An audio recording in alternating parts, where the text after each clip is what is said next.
السلام عليكم، جيسبر تكونوا بخير وصحتكم لاباس. أنا سافا الحمد لله. فيديو اليوم من أصعب الفيديوهات اللي شاركتها وراح نشاركها معكم pour moi.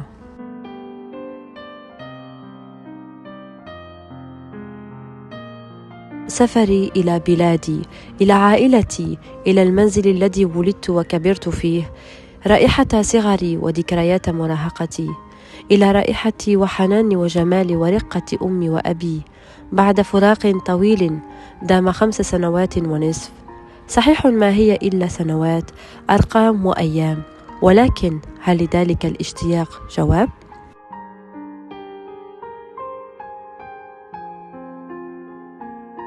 مثل قبل هذه السنوات، أول مرة حملت فيها جواز سفري وركبت الطائرة بعد توديع عائلتي ووطني بالدموع، بحزن شديد، بألم لم يكن يمضي. ها هو اليوم نفسه أتى لحمل جواز سفري مرة أخرى وركوب الطائرة متجهة نحو وطني وأمي وأبي.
كان هناك شعور غريب جدا، بحيث كنت جدا سعيدة من جهة وهادئة جدا من جهة أخرى. فهل للغربة تأثير؟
هذه اللحظات كانت من أجمل الأشياء التي لطالما حلمت بها منذ سنوات.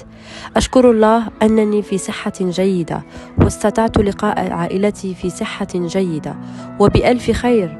أشكر الله أنني عدت إلى وطني وأنا حية. فما أجمل العائلة، وما أجمل فيها الحب والاحترام، الشوق، اللهفة، السعادة والضحك. ما أجمل الحياة بهذه الأحاسيس كلها. فحافظوا على عائلتكم، لأن السعادة ليست بتلك الصعوبة، وما هي إلا قليل مما سبق وذكرت. أحبكم كثيرا عائلتي الجميلة، لأنني واحدة منكم، ووطني الجزائر وطني الذي أفتخر بانتمائي له.